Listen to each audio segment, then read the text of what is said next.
նախ ուզում եմ շնորհակալություն հայտնել փոխվարչապետ Տիգրան Խաչատրյանին եւ այն թիմին, որը այս միջոցառումը կազմակերպելու համար ղեկավարել է պարոն Խաչատրյանը, կազմակերպելու համար այս աշխատաժողովը, որը կարծում եմ հաջող անցավ։ Ես սկզբից խոսում էի իմ բացման խոսքում մտածողության փոփոխության մասին եւ ես քննարկմանը ներկա լինելով եւ լսելով հաճույքով արձանագրեցի, որ մեր մտածողությունը արդեն իսկ փոխվում է եւ մեր մտածողությունը որոշակիորեն արդեն իսկ փոխվել է եւ իհարկե դա process է, որը կանգառ չունի, այսինքն անընդհատ պետք է տեղի ունենա։ Մենք կարծես թե սովորում ենք նաեւ կառավարություն մասնավոր հատված խոսել այլ ոճով, քան սովորաբար ընդունված է, խոսել այլ ձևաչափերով եւ շատ կարեւոր է նաեւ, որ ըստ էության շատ հարցերում արձանագրվեց ընդհանուր ըմբռնումը եւ ինչպես ճիշտ դիտարկում արվեց նույն ուղղությամբ նայելը, որը շատ կարեւոր է ընդհանրապես երկրի պետական շահի, ինչպես արդեն առիթ ունեցա նկատելու, տնտեսական զարգացման օրակարգը սպասարկելու համար եւ այս առումով իհարկե աշխատաժողովը կարեւոր է, որ հենց առաջինից հետո էլ ինքը ուղղակի հավաքվել խոսալու եւ հրաժեշտ տալու միջոցառում չէ, շատ ճիշտ նկատվեց այսօրվա խոսակցության արդյունքում ձևակերպվելու են կամ ճշգրտվելու են կամ ճշգրտվում են կառավարության աշխատանքի առաջիկա օրակարգերը, այն թեմաները, որոնց վրա մենք պետք է աշխատենք, մասնավորապես ներդրումային միջավայրի տնտեսական քաղաքականությունների, տնտեսական որոշումների կայացման առումով եւ նաեւ ինչպես արդեն առիթ ունեցա նշելու նոր տնտեսական դոկտրինի կամ նոր տնտեսական պարադիգմի մասին մեր պատկերացումների վրա կունենա եւ ունի արդեն էական ազդեցություն։ Ես ուզում եմ ընդհանրապես հետեւյալը ասել, որ տնտեսական մտածողության փոփոխություն ասածը ընդհանրապես մտածողության փոփոխություն է, որովհետեւ ի վերջո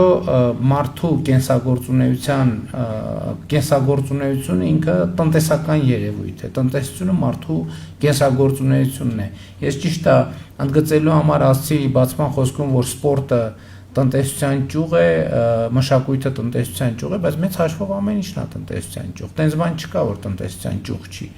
Եվ այս առումով, բայց մտածողության փոփոխության առումով ես կարծում եմ, որ մի քանի գործիքներ կան, որոնք մեզ համար այսօր արդեն նոր տարածքներ են բացում։ Մասնավորապես ներդրումային միջավայրի տնտեսական հարաբերությունների առումով ես հիշում եմ, որ 2018 թվականին, երբ որ մեր քննարկում էինք, թե որն է տնտեսական հեղափոխության այն գործիքները, որոնք են, որ մենք պետք է կիրառենք, դրանցից առաջնայինը դիտարկել ենք եւ այսօր էլ դիտարկում ենք կապիտալի շուկայի զարգացումը, որովհետեւ ընդհանրապես դա փողը կառավարելու եւ սեփականություն հասկացության բոլորովին ուրիշ դիտանկյուն է եւ կարծում եմ, որ մենք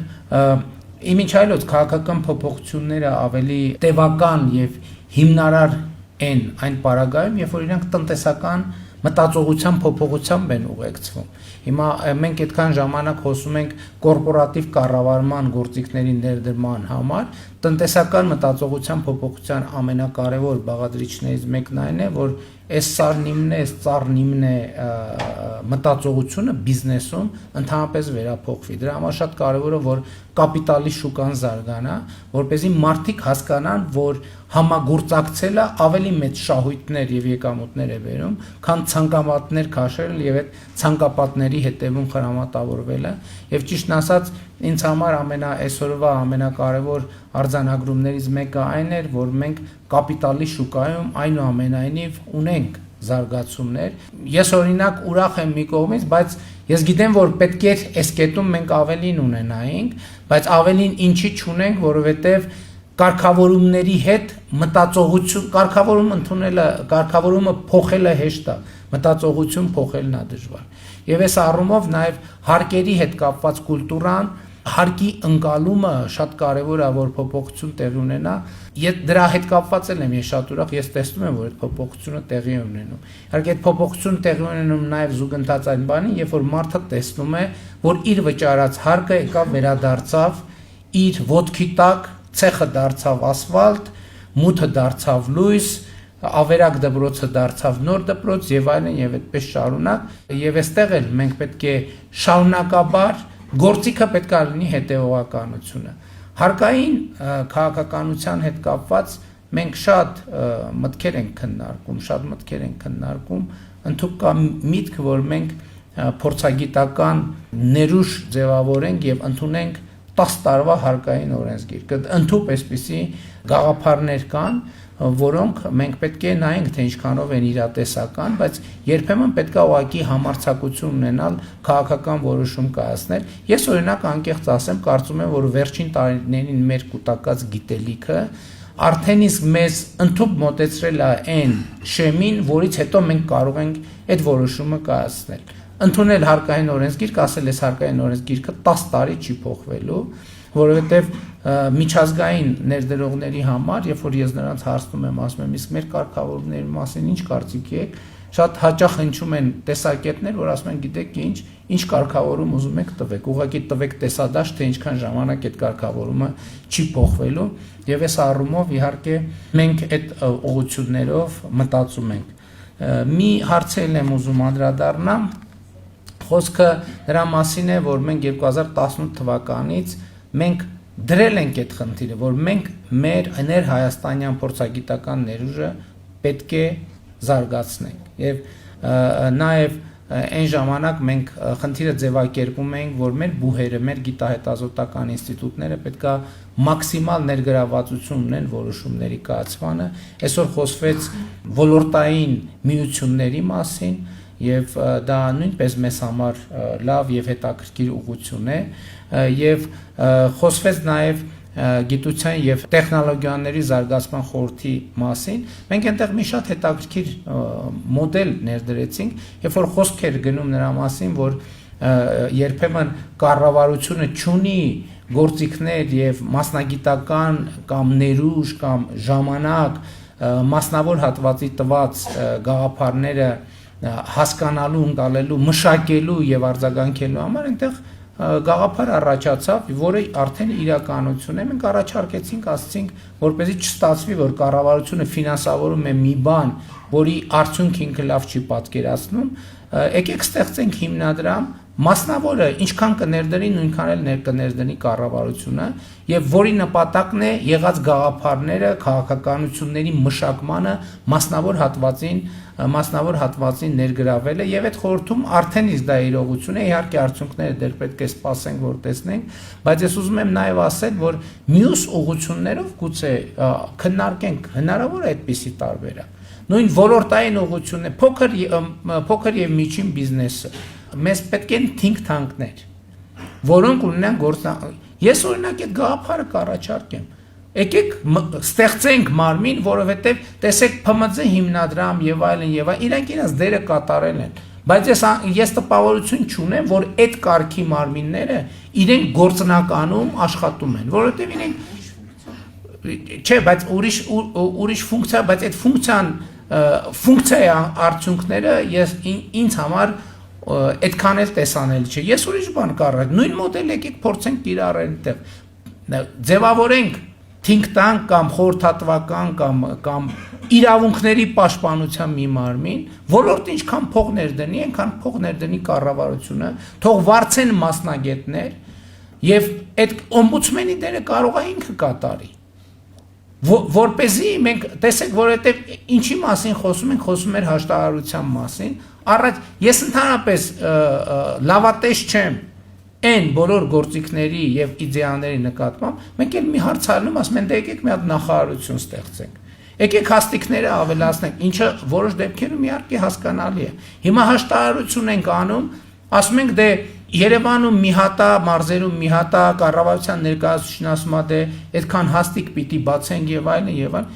կարող է տեղել կարան գնանք նույն ճանապարհով, որովհետեւ այդ պետքա գործատուներին, այդ պետքա աշխատողներին, այդ պետքա կառավարությանը։ Եկեք այդ կարող է համաֆինանսավորում պետքա տեղի ունենա, կարող է մենք ասենք մասնավոր հատված էս պետքա քեզ, որ դատարաններում այդքան ոչ թե գնաք կոնֆլիկտի, այլ կոմպրոմիսի ճանապարհով։ Ինչքան դուք դնեք գումար ֆոնդ ստեղծեք, ել չեմ ասում, եթե պարզվի, որ այնքան գումար է ստեղծվում, որ էնդաումենտի տրամաբանությամբ հնարավոր է ալնում ինչ-որ բան անել, որ այդ փողը դնել այդտեղ ու տոկոսներով անընդհատ ֆինանսավորում։ Այնքան կառավարությունը դնի։ Ես մտածողության փոփոխություն, ասենք որոշ հատվածներում էլ մենք պետք է գնանք մտածողության փոփոխության, որովհետև այն, որ եկեք վարչական նոր հաստիկներ ստեղծենք, որ հետո բողոքենք վարչահարությունից, այդ կներեք մի քիչ հին մտածողություն է։ Եկեք ուրիշ կառույցներ ստեղծենք, որոնք վարչահարության չգան կառավարությանը բողոքեն, որովհետև ուզում եք մասնակցային, շատ լավ մասնակցեք։ Մասնակցելը նաև ներդրում է։ Մասնակցելը նաև ներդրում է, որովհետև մասնակցելը այս մասնակցություն չի, որովհետև շատ կարևոր է, որ մասնավոր հատվածը, որ հիմա այստեղ գնաց, լինեն մարմիններ, որ մասնավոր հատվածի այստեղ խոսացածների նկատմամբ հետևողական լինի, չթողնվի կառավարության բարեխղճությանը, ինչը կառավարությունը կնկատի, ինչը չի նկատի։ Ես հիմա բոլոր ոլորտներին առաջարկում եմ, եկեք ստեղծենք այդ կարգի մարմիններ, դե յուրե դրանք հիմնադրամներ կարող են լինել, բայց դե ֆակտո think tank-ներ եւ աշխատող խորհրդատվական մարմիններ, ոլորտները ինչքան փող դնեն, կառավարությունը այդքան փող դնում է։ Եվ մենք այդ top մասնագետներին գնանք վարձենք բերենք, ասենք խնդիրները ձևակերպենք դնենք, ասենք եկեք լուծումները գտեք։ Եվ ես կարծում եմ, որ մենք պետք է գնանք սենց ճանապարհով, որովհետև նոր նախարարություններ, նոր կոմիտեներ, նոր վարչություններ եւ չնայած հիմա մենք ստիպված ենք գնալ այդ ճանապարհով։ Ուրիշ, որովհետև մենք այնքան պրոյեկտներ ունենք, մենք կառավարությունը արդեն սեփական պրոյեկտները կառավարելու խնդրեմ ունի։ Մենք չենք կարող մեր սեփական պրոյեկտները, որովհետև այնքան կապիտալ եւ այլ ներդրումները մեծացրել ենք, մենք հիմա չենք կարողանում մեր պրոյեկտները կառավարենք։ Հիմա մենք այդ ուղղությամբ որոշակի միջոցներ ձեռնարկելու ենք, բայց այսօրվա խոսակցությունը, նաև ռազմավարական խոսակցությունը, նաև եթե այդ կամրջող մարմինները չստեղծենք, այս խոսակցությունները հատվածական են լինելու, ընդհատվելու են։ Հա, ես շնորհակալ եմ եւ ուրախ եմ, որ նախորդ մեր հանդիպումից հետո փոխվարչապետի գրասենյակը հետեւական աշխատել է։ Բայց եկեք դնենք մարմիններ, ում գործը կլինի աշխատելը, օգնել եւ ոլորտին եւ կառավարությանը, որովհետեւ հիմա փոխվարչապետերի բոլոր նախարարների ծարաբեռնվածությունը անընդհատ ամեն օրվա հետ աճում է եւ քաղցառայության հաստիկներ ավելացնելով մենք այդ խնդիրը չենք լուծելու։ Սա մեզ կօգնի եւ ներսում փորձագիտական կարողություններ ձևավորել եւ ունենալ մարմիններ, որը ոչ մասնավորինն է, ոչ պետականինն է, որը գալիս է երկուսից է սնվում է հավասարաբար եւ բալանսավորված, բալանսենք ուզում դրանից ավելի լավ բալանս գոյություն ունենալ չի կարող։ Շատ կարևոր է նաև, որ մենք չկղզիանանք աշխարհից։ Շատ ճիշտ նկատվեց։ Օրինակ ակադեմիական քաղաքը, ես մի քանի անգամ ասել եմ, ես համոզված եմ, որ ակադեմիական քաղաքը որպես նախագիծ իրականանալու է ու հաջողելու է։ Ես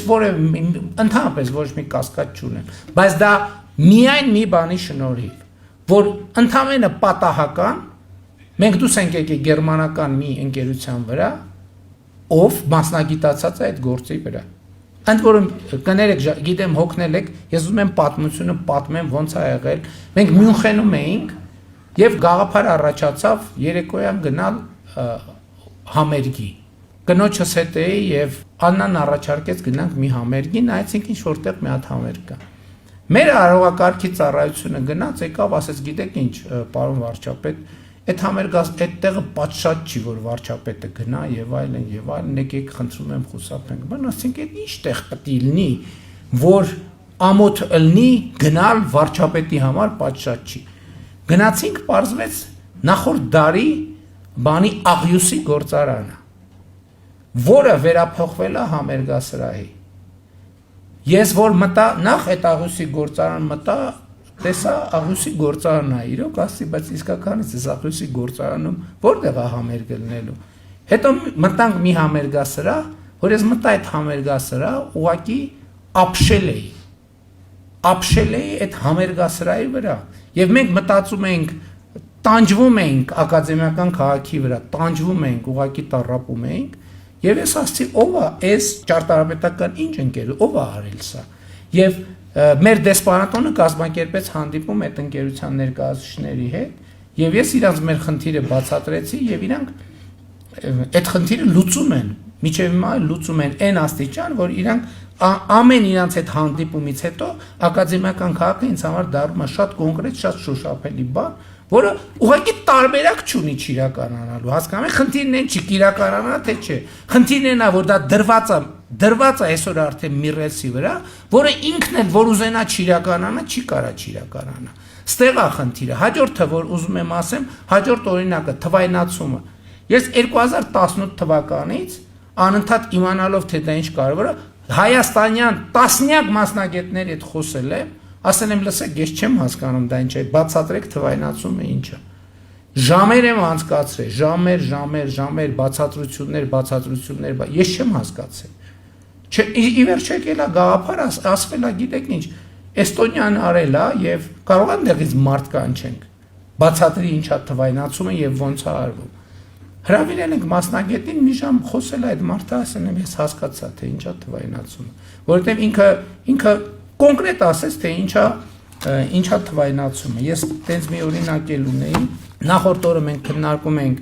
Հյուսիս-Հարավի հետ կապված մի հարց եւ ֆրանսիական ընկերության ներգրավման հնարավորությունը եւ տարածքային կառավարման եւ ենթակառուցվածքների նախարարի տեղակալը, ով երևի մի 10 տարուց ավելի, 15 գուցե Հյուսիս-Հարավ նախագծի մեջ է, մի նախադասություն ասեց, ինքը չգիտեմ ֆիքսեց այդ նախադասությունը թե չֆիքսեց, բայց ասեց այդ ֆրանսիական ընկերության հետ կա, մենք թունելի մասին էինք խոսում։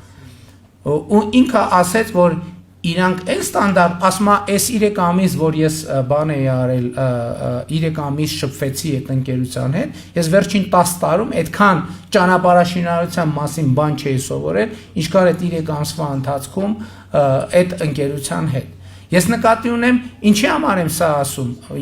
Ես ասում եմ, որ մենք պետքա այո անընդհատ սովորելու այդ մղումը, այդ մտածողության փոփոխության շատ կարևոր բաղադրիչ է եւ մենք պետք է շարունակենք դա անել, բայց իմ ասած առաջի ու երկրորդ հատվածը իրար չի հակասում, որովհետեւ այդ նույն եթե պարզվի հիմա այս գաղափարը իրագործում ենք, այդ նույն հիմնադրամը կամ այդ համատեղ ձեռնարկությունը կարա նաեւ այդ դրսից հրավիրի, բայց կարևորը դրսի մասնագետների ես որ 18 թվին ֆիքսել եմ ամենակարևոր խնդիրն ինչ է եղել, որ իրանք եկել են գնացել, գիտելիք չի մնացել այստեղ։ Կամ շատ քիչ գիտելիք է մնացել այստեղ։ Այստեղ կարևոր է որ մենք ռազմավարական խնդիրն է, որ ամեն միջազգային փորձագետ երբ որ մտնում է այստեղ, մենք այնպիսի մեխանիզմ ստեղծենք, որ Իրանից հետո պարտադիր գիտելիքի մի շոշափելի ծավալ, որը համարժեք է վճարած արժեքին անպայման մնա Հայաստանի Հանրապետությունում։ Ինչ որ մի ուսանող, ինչ որ մի երիտասարդ փորձագետ, փորձառու անպայման դրանից իր պրոֆեսիոնալ եւ կրթական ցենզը ավելացնի։ Ես ուզում եմ խոստովանեմ, որ այսօրվա իմ մասնակցությունից իմ իմացությունը Հայաստանի Հանրապետության մասին մեծացավ։ Ես իմացա բաներ, որ չգիտեի մինչև այս Հայաստանի Հանրապետության մասին եւ կարծում եմ ինձ համար դա ամենամեծ արդյունքն է եւ հույս ունեմ, որ մյուսները նույնպես արդյունավետ են համարում։ Եթե այո, այս նշանակում է այս ձևաչափը կլինի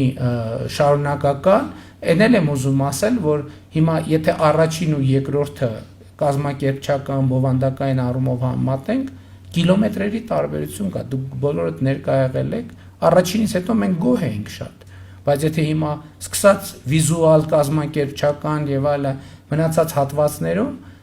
այսինքն շատ մեծ անգամ կարգի տարբերություն կա առաջինի եւ երկրորդի մեջ, սա ստեղ ամենակարևոր հաջողությունը ինչ է, հաջողությունն է, որ մենք գիտենք սովորել, երբ որ մենք գիտենք սովորել,